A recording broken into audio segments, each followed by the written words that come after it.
My name is Claire. I'm 32 years old.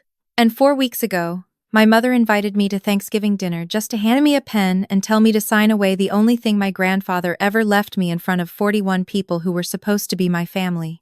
She thought I'd break quietly.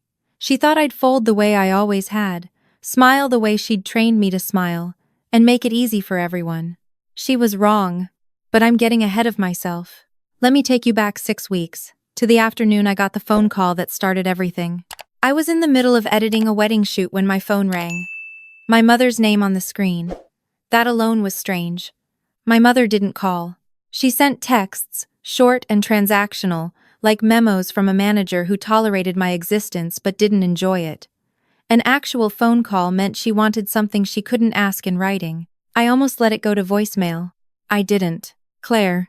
Her voice was warmer than usual, which was the first thing that unsettled me. You sound busy. Just working, I said. What's going on? We're doing Thanksgiving at the house this year. The whole family. She paused, and I could picture her choosing her next words carefully. Your grandfather's been gone 6 months now. We thought it would be good for everyone to be together. For healing. I nearly laughed. My grandfather, Edwin Marsh, had been my mother's least favorite person for 30 years. The idea of her hosting a memorial dinner in his honor was like a fox volunteering to guard the henhouse. But I said, okay, and she said wonderful, and we hung up. I sat at my desk with my hands in my lap for a long moment. My grandfather had passed in April, a stroke, fast and quiet, the way he'd always said he hoped to go. He'd been the only person on either side of my family who'd ever treated me like I was worth something. He came to my first photography exhibit when I was 24. He framed the print I gave him and hung it in his living room, and every time I visited, he walked me over to it like he was showing off a treasure. He left me his photography studio in his will, a small brick building on the edge of town, the place where he'd spent 40 years as a portrait photographer before arthritis forced him to retire. It wasn't worth a fortune, but it was worth everything to me. My mother had not taken the inheritance well. She called it sentimental. My stepfather called it impractical. My older sister Dana called it unfair, which was rich considering Dana had received the lake house, the investment accounts, and a car. What I had was a studio full of old cameras and the smell of darkroom chemicals, and I would have traded nothing in the world for it. 3 days after the phone call, Dana showed up at my apartment. She never visited. She lived 12 minutes away and had been to my place exactly twice in 4 years. She stood in my doorway looking vaguely disgusted by my gallery wall, her arms crossed in that way that meant she'd rehearsed whatever she was about to say. I made coffee she didn't drink. You know Gary's business is struggling, she said finally. Gary was my stepfather. She always called him by his first name when she was about to use him as a weapon. I've heard that, I said. He's going to lose the contracting company if he can't refinance. Her eyes moved over my apartment, pricing things. That studio is just sitting there. You don't even use it yet. I use it. You teach photography classes twice a week, Claire. That's not a business. That's a hobby. It's what Grandpa wanted me to have. Dana's jaw tightened. Grandpa is gone. Her voice softened into something practiced and patronizing. The rest of us are still here, and we need that property to keep this family together. That phrase, keep this family together, I'd heard it my whole life, used like a crowbar whenever someone wanted me to give something up. I set down my mug. Tell me what you actually came here to say. She looked at me then, really looked at me, the way you look at something you're not sure is going to cooperate. Come to Thanksgiving. Just come with an open mind. Mom wants to talk things through like adults. I said I'd be there. She stood up, smoothed her jacket, and walked to the door. Wear something nice, she said without turning around. The whole family will see you. The door clicked shut. I stood in the kitchen replaying the sentence. The whole family will see you. Not the whole family will be happy to see you. Not we all miss you. The whole family will see you. Like being seen was a warning. That night I couldn't sleep. I lay in the dark thinking about my grandfather, about the first time he put a camera in my hands. I was 9 years old, bored at his studio, tugging on his sleeve while he adjusted lights for a family portrait session. He'd handed me a small film camera and said, "Find me something beautiful." I walked around that studio for an hour looking through the viewfinder. I brought him a photograph of a coffee cup casting a shadow shaped like a bird. He kept that photograph for the rest of his life. 2 days before Thanksgiving, my phone buzzed with a text from a number I didn't recognize. Just one line. "Don't sign anything at that dinner. It's not what they're telling you." I typed back, "Who is this?" And the 3 dots appeared, and then disappeared, and then nothing. I tried calling. A disconnected tone. I told myself it was a prank. A wrong number. Someone else's drama landing in my inbox. But I didn't sleep that night either. The next morning, I finally did something I'd been putting off for 6 months. I went to my grandfather's studio and opened the storage closet in the back room. That was where he kept his personal things, the items he'd been too sentimental to throw away and too private to display. I'd been avoiding it. Walking in there felt like admitting he was gone. On the top shelf, I found a small, fireproof box I'd never seen before. My name was written on a piece of tape on the lid, in my grandfather's handwriting. Inside was an envelope and a USB drive. I held them for a long time. "I'll give this to you now," he'd written on the outside of the envelope. "But only open it when you need it most. You'll know when." I almost opened it there, standing in his studio with dust motes floating in the afternoon light. Instead, I tucked it into my bag. I'd spent enough of my life looking for proof that I was loved. I didn't want to need it yet. I drove to Thanksgiving the next day, feeling the envelope in my bag like a hand resting on my shoulder. My mother's house looked beautiful from the outside. Fall wreaths on the door, warm light in every window, the kind of scene that belonged in a magazine. I sat in the driveway for a moment, watching shadows move behind the curtains. There were a lot of shadows. The door opened before I could knock. "Claire." My mother's smile was the particular smile she used for first impressions. Wide and bright and entirely surface. "Come in, sweetheart. Everyone's been waiting." 41 faces turned toward me when I walked into the living room. I stopped. Cousins I hadn't seen in years. Aunts, uncles, my mother's friends from her book club, 2 of Gary's brothers with their wives. People pressed into every corner, perched on rented folding chairs that had been brought in specifically for the occasion, a Thanksgiving gathering that looked less like a family dinner and more like a town hall meeting. My mother took my arm and steered me through the crowd. Everyone smiling, everyone watching. The table in the dining room was set for 42, and the empty chair at the end had my name and a little calligraphy card, positioned so that every face in the room would have a clear view of it. I took my seat. Gary stood at the head of the table. He was a large man, the kind who filled a room without trying. He tapped his wine glass with a knife, and the sound cut through the conversation like a bell. "Thank you all for being here," he said, looking around with the expression of someone who considered himself reasonable. "We're grateful to have family together. Especially after losing Edwin this year." A murmur of agreement. "He's right that Edwin was important to this family," Gary continued, "which is why what I'm about to say comes from a place of love." I felt my stomach drop. He reached into his jacket pocket and pulled out a folded document. Edwin's estate included several assets. His financial accounts, which he distributed among the family. The lake house, which Dana received. And the studio on Birchwood Avenue. He paused. That studio was left to Claire. Everyone looked at me. I kept my face still. "We want to talk about that," Gary said. "As a family. Because the studio is an asset that could help a lot of people in this room, not just one." He set the document on the table and slid it toward me. "If Claire agrees to sign the property over to the family estate, we can sell it, use the proceeds to stabilize our business, and protect the financial future of everyone here." He sat down. My mother leaned forward, her voice warm, reasonable. "We're not taking anything from you, sweetheart. We're asking you to be part of something bigger than yourself." She gestured to the room. "All these people are your family. Don't you think that means something?" I looked at the document. I looked at Dana, who was studying her napkin. I looked at the 41 people watching me with expressions that ranged from pity to impatience to that particular blank look people wear when they're waiting for a problem to resolve itself. That's when I noticed her. A woman sitting near the far end of the table, close to the window. She was maybe 60, silver-haired, with her hands folded in front of her and an expression on her face that I could not immediately name. She wasn't looking at the document. She was looking at me, and something about her face was familiar in a way I couldn't locate. My mother noticed me staring. Her hand found my arm under the table and her fingers pressed, just slightly, not a comfort. A signal. "Don't make a scene," the pressure said. The woman near the window met my eyes. Her expression shifted into something deliberate. She gave the smallest nod, barely perceptible, and her hand moved to a tote bag resting against her chair. I looked at the document in front of me, then back at her. The room was waiting. I picked up the pen. "Before I go any further, if you've ever sat at a table full of people who were supposed to love you and felt like the only stranger in the room, leave a comment. I want to know I'm not alone in this."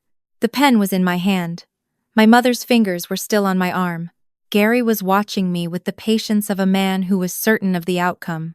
I thought about 9-year-old me finding beauty in a coffee cup's shadow. I thought about my grandfather framing that photograph. I thought about the envelope in my bag. I set the pen down. "Actually," I said, "I'd like to say something first." My mother's smile stayed in place, but her eyes changed. "Claire, you've gathered everyone here to witness this." I kept my voice even. "So let them witness the whole conversation." Gary's expression shifted toward something less patient. "There's nothing to discuss, Claire. We've been very clear about the situation." "I know you have." I looked around the room. "I'd like to be clear too." I reached into my bag and pulled out the envelope.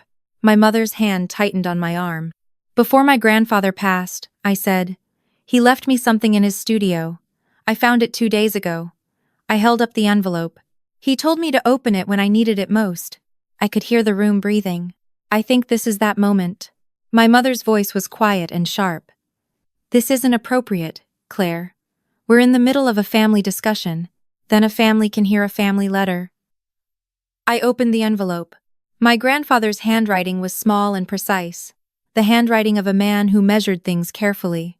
I began to read. "My dearest Claire, if you're reading this, things have gone the way I was afraid they would. Your mother is patient, and your stepfather is persistent, and together they are very good at making the unreasonable sound inevitable. I know, because I watched them do it to me for years." Someone at the table shifted. I didn't look up. "There are things about this family you were never told. Things I should have told you myself, and didn't, because I was trying to protect you from pain that I now realize I only delayed. I have another child. Not your mother. Her name is Helen. She is your mother's half-sister, born before I married your grandmother. Your mother has known about Helen her entire life. 22 years ago, when your grandmother died and left the studio to me, Helen was supposed to inherit it alongside me. Your mother contested the will. She told the family that Helen was unstable, dishonest, a person not to be trusted. She cut Helen out so thoroughly that most of this family doesn't even know she exists." The whispers started around the table. I kept reading. "Helen has never stopped being my daughter. We have stayed in contact. We have stayed close. And when I knew I was running out of time, I asked her to be there for you the way I could not be there myself." I lowered the letter. I looked at the woman by the window. She was already standing. I looked at my mother. My mother's face had gone the color of old paper. "Hello," the woman said, her voice carrying easily through the shocked silence. Her eyes were on my mother. "It's been a long time, Ruth." My mother made a sound that was not quite a word. "For those of you who don't know me," the woman said, addressing the room with a composure that I found almost impossible to look away from. "My name is Helen Marsh. Edwin was my father, and he asked me to be here today." She reached into her tote bag and I held my breath. She placed a small digital recorder on the table. Gary stood.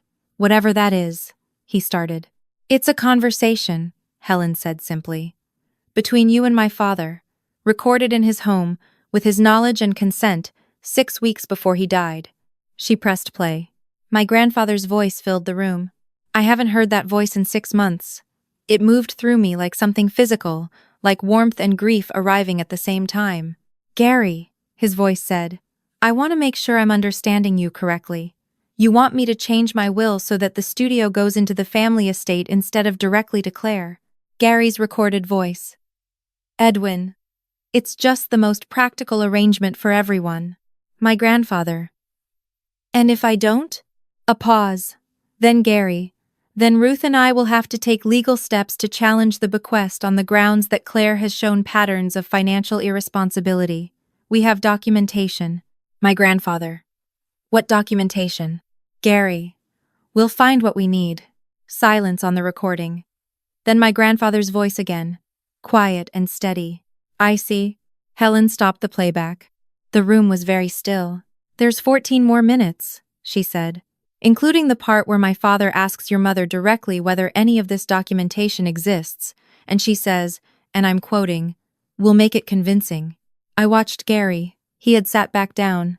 His hands were flat on the table and he was looking at them. I watched my mother. She was composed, still, in the way that comes just before something breaks. I watched Dana, who was staring at the tablecloth with her arms wrapped around herself like she was cold. My mother spoke first. This is a private family matter. Her voice was controlled but thin at the edges.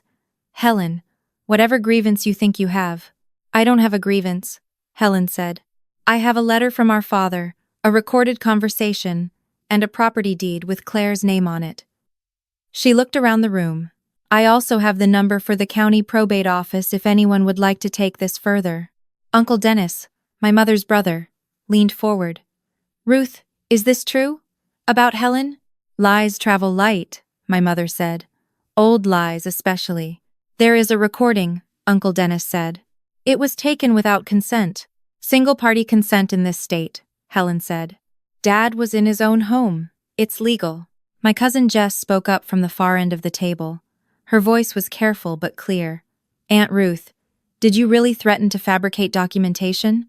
The silence that followed that question was a different kind of silence. I had been sitting with the letter in my hands since I finished reading it. I looked down at the last few lines I hadn't read aloud.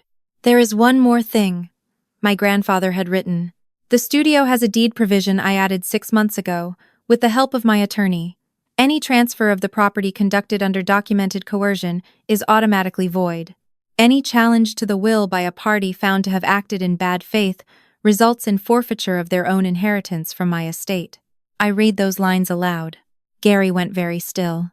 I'd like to introduce you to someone else, Helen said, and gestured toward the front of the house. The door opened, and a man in his 50s came in, slightly breathless, carrying a briefcase. Helen looked at Gary. This is Robert Calloway. He was my father's attorney for the last 11 years.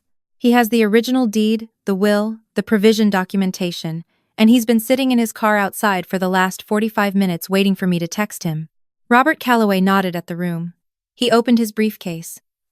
He set a notarized document on the table beside the one Gary had brought. I stood up. I don't really have a speech prepared, I said. My voice came out steadier than I expected, steady the way you get when you've finally stopped being afraid of something. I just want to say a few things. The room looked at me. My grandfather left me that studio because he knew what it meant to me. He spent 40 years in that building making people feel seen through a camera lens. He taught me that the most important thing you can do is help someone recognize their own worth. That was his life's work. He left it to me because he believed I'd continue it. I looked at my mother. That decision wasn't impractical or sentimental or unfair. It was deliberate. It was love with a legal instrument attached. And I'm not signing it away. My mother opened her mouth. I've spent a lot of years making myself smaller in this family, I continued. Agreeing to things that weren't right because the alternative was being told I was difficult. Staying quiet when I should have spoken. I was very good at it. I'd had a lot of practice. I picked up the paper Gary had slid toward me and held it over the table. I'm not signing this. And based on what we just heard, I think any lawyer in this room would agree that the attempt to obtain this signature has already voided any subsequent claim to the property under the provision my grandfather included. I looked at Robert Calloway. He nodded once. I set the paper back on the table. You wanted an audience, I said to my mother. I hope they were helpful. My mother didn't move for a long moment.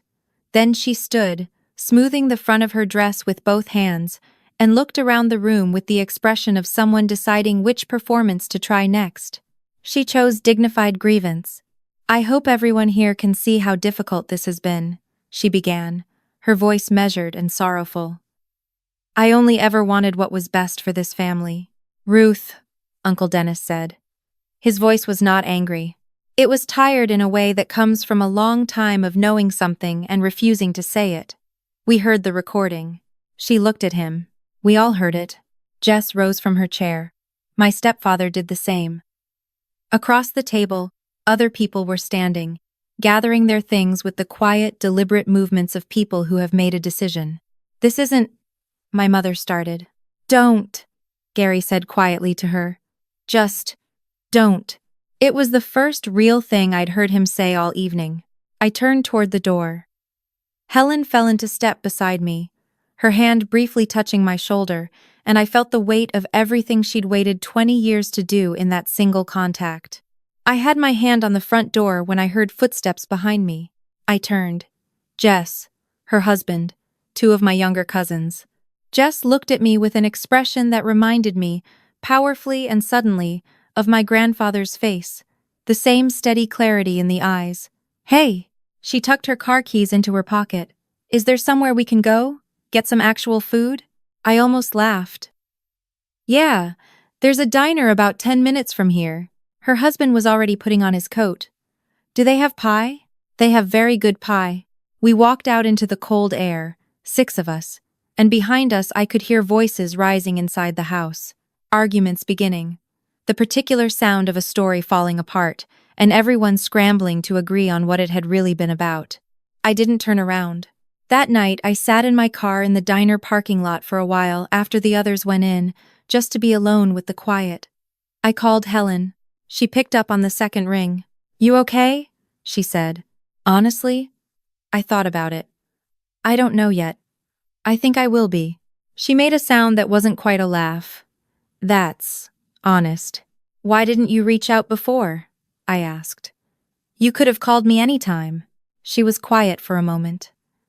Because your grandfather asked me to wait. He said if he contacted you directly before he passed, your mother would cut off whatever access you had left to the family. He said the best thing I could do was be ready. 22 years, ready. He was a patient man, she said softly. And he loved you very much. I looked up at the diner window. I could see Jess inside, laughing at something her husband said. My cousins bent over their menus. I know, I said.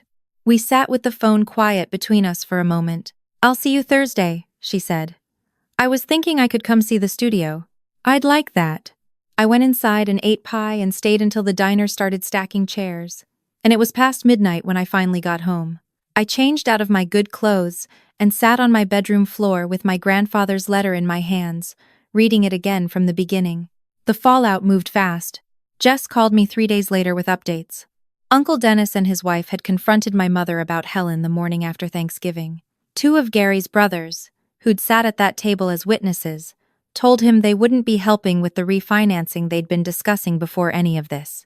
3 of my mother's book club friends had apparently heard the story secondhand and were not returning her calls. Dana called me a week after. I sat with my phone in my hand, watching her name on the screen, deciding. I answered. Her voice was raw in a way I hadn't heard before, like something had been sanded off the surface of it. I didn't know about Helen, she said. I want you to know that. I knew about the studio. I knew they were going to ask you to sign. I didn't know the rest. I believe you, I said, and I meant it. A long silence. Is the studio nice? She asked finally. It's exactly what you'd expect Grandpa to have, I said. Small. A little dusty. His portrait backdrops are still hanging in the back room.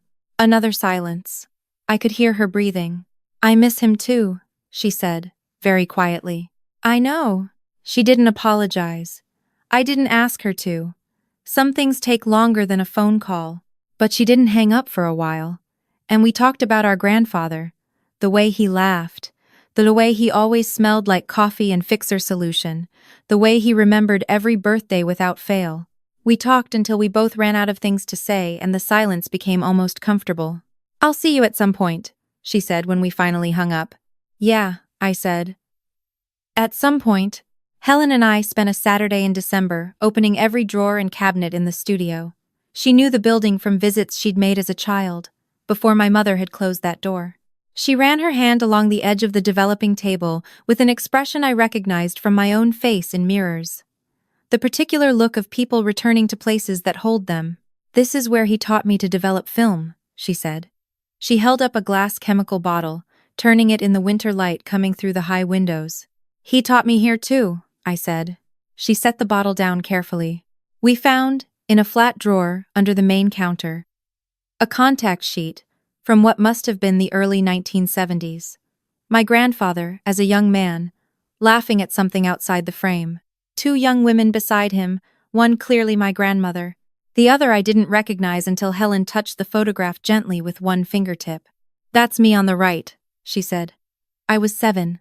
We stood together in his studio looking at a photograph of people who loved each other before anyone thought to get in the way. I teach photography on Saturdays now. Classes in the studio, 4 students at a time, adults mostly, people who've always wanted to learn and never made the time. Jess came to the first session. My cousin Marcus came to the second. Helen brings her daughter on the 3rd Saturday of each month, and her daughter has a good eye, the kind that finds the shadow shaped like a bird in an ordinary room. My mother called once, 2 months after Thanksgiving. I'd been expecting it. Her voice was careful the way it gets when she's measuring every word. We should talk, she said. About the family, about healing. I'm open to that, I said. I meant it. But I want to be clear about something first. My voice was steady. I'm not apologizing for keeping what Grandpa left me. I'm not going to pretend that dinner was something other than what it was. If we're going to have a relationship, it has to be a real one, not a transaction. The silence was long. I don't know how to do that, she said finally. Her voice sounded smaller than I'd ever heard it. She sounded like someone who was realizing a very old thing for the first time. I know, I said gently. But that's where we'd have to start. She didn't call again. I left the door open anyway, not because I expected her to come through it, but because closing it would have cost me something I didn't want to give up, the version of me that still believes people can surprise you. My grandfather believed that. He spent 40 years pointing cameras at strangers and finding the beauty in them. I think it was the most radical act of faith I've ever witnessed. There's a photograph on the wall of the studio now. Not one of his. One of mine, taken the morning after Thanksgiving, in the diner parking lot before I went inside. Jess and Marcus and the others visible through the window, warm light, the blurred shapes of people who chose to stay. My grandfather never told me what to do with the studio. He just left it to me and trusted me to know. I'm beginning to understand what he meant. If you're watching this, and you recognize something in this story, something in the way love gets used as leverage, in the way families can become the place you are least safe, I want you to know this. You are allowed to put the pen down. You are allowed to say no to the version of belonging that requires you to disappear. The people who try hardest to make you small are almost always the ones most frightened of what you'd become if you stopped listening to them. My 30th birthday, my grandfather used to say, was the first year I stopped asking anyone's permission to be a photographer. He'd smiled when he said it, like the memory still pleased him. Everything after that was just living. I used to think that was a small thing to be proud of. I don't think that anymore. Thank you for being here with me tonight. If this story moved something in you, type open door in the comments because that's what I keep coming back to. Not the confrontation, not the evidence, not the moment I put the pen down, just the door I chose to leave open, on my own terms, without anyone's permission. If you want to hear more stories like this one, hit subscribe and I'll see you in the next video. Take care of yourselves. And remember, the people who love you without conditions are out there. Sometimes you have to walk out of the wrong room to find them.